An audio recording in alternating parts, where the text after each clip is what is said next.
This is kind of part to the video that I just did on you don't have to be an MRA, but understand what we are saying.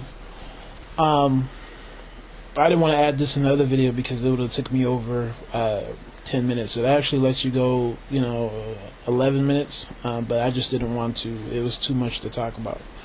When I was in school, undergrad, I had to take a women's studies course as a breadth requirement. It wasn't even a breadth requirement. It was a core requirement. And the lady that was teaching, she was a feminist. I don't want to say feminazi, but, she was fair, I guess.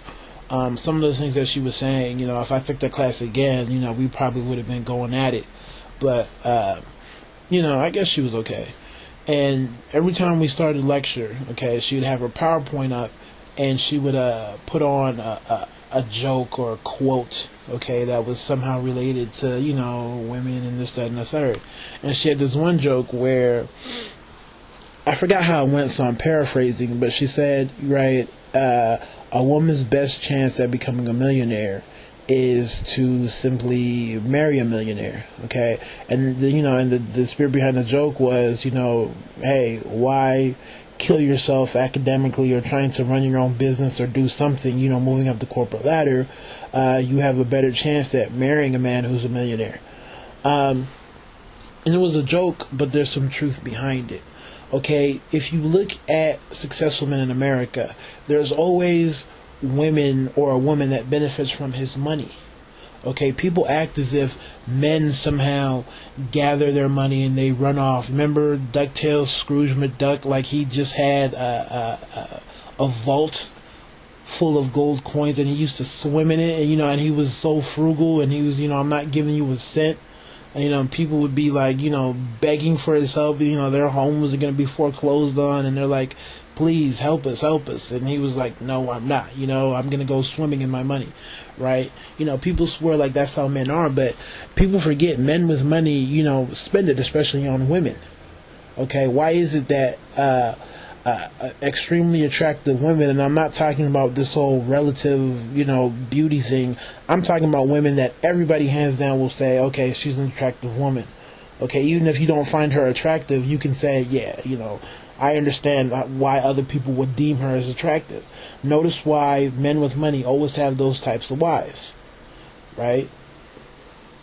Why is it? Women know how to attach themselves to money, and men will spend. Women with money are different because they're really, my money is my money, right? I'm not going to really splurge on anyone else except me. But men, you know how it is. They're going to splurge their money, especially in terms of how we deal with women. It makes sense for a man to make so much money, and try to spend it on women simply because of how men are hardwired. So women know this and they take advantage of it. But people come on once again and act as if somehow men with money, right, when they have money, no one else benefits. I've seen rich men who had children who were struggling, but their wives were doing well.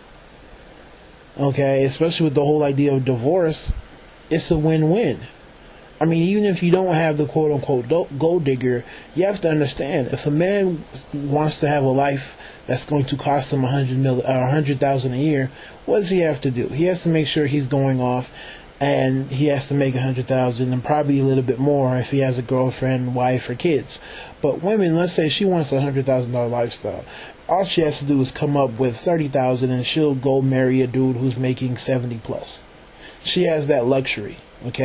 And people will always take the road less traveled, and the road less traveled for women is to marry a dude who's financially stable, as opposed to, or just financially well off, as opposed to going off and doing it for themselves. But that's never reported, and that's the problem. It goes back to the whole idea of why. See, the problem with stats, like I said before, and just in terms of men's rights and issues with women, is people want to look at numbers. And people will look at numbers, and, it's generated by some computer program, and you look at the standard deviations and the bell curve and all these other fancy stat terminologies, but it doesn't tell you the why. It doesn't tell you the why. All it does is interpret the numbers. The standard deviations and a lot of other, fun, confusing stuff. So people are often left to ask the why for themselves.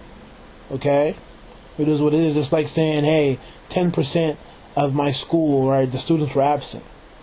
I don't know why. All I know is that 10% of them were gone.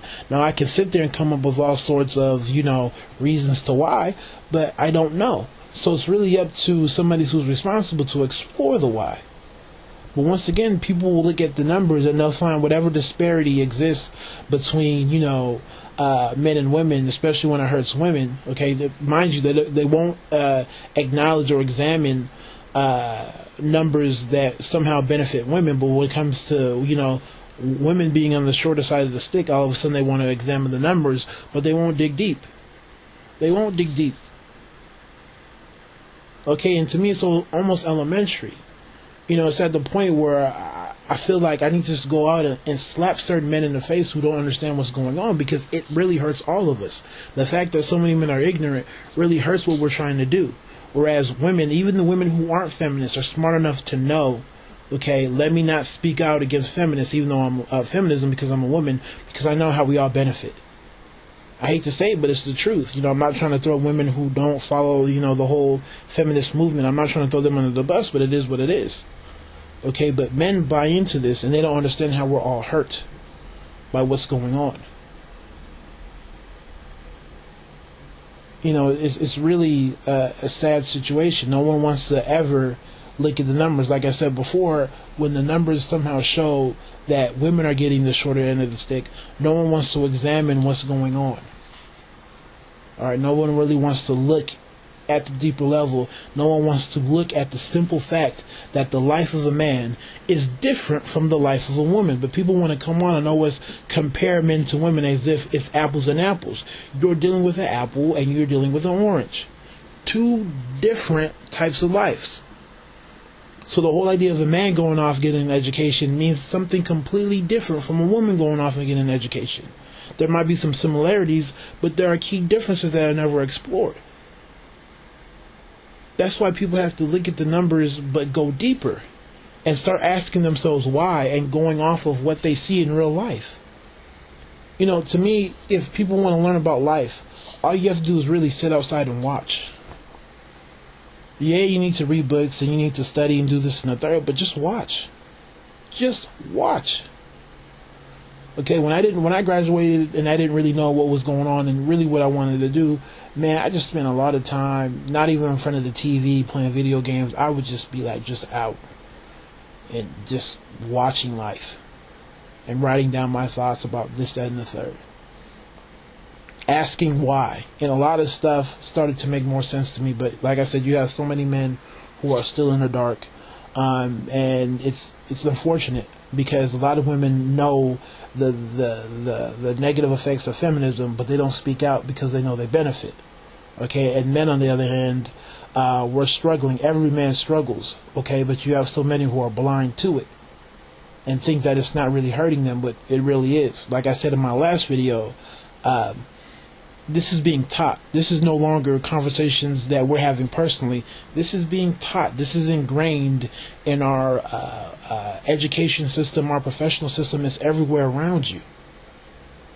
Okay? Please, the numbers don't say anything. It's the why. But people are putting their own truth out there, their own opinion, and hiding it as truth. But as men, when you accept somebody's truth that is not a truth but an opinion, you lose. Okay, and men, we're losing overall because we're accepting everybody's opinion, this, that, and the third, thinking that they're right because they want to throw some number out at you. But the numbers always tell, anybody can make numbers look how they want them to look, or not even that, because sometimes you can't hide raw data. But anybody can interpret that data however they want to help them. Okay, how come we don't do it to help ourselves or just to put out a story that's fair? Okay, why not interpret the data in a manner that is fair for everyone? No. It will always be interpreted to help one side out. Okay? So you guys take it easy. Tell me how you feel. I'd love to hear your guys' thoughts. God bless.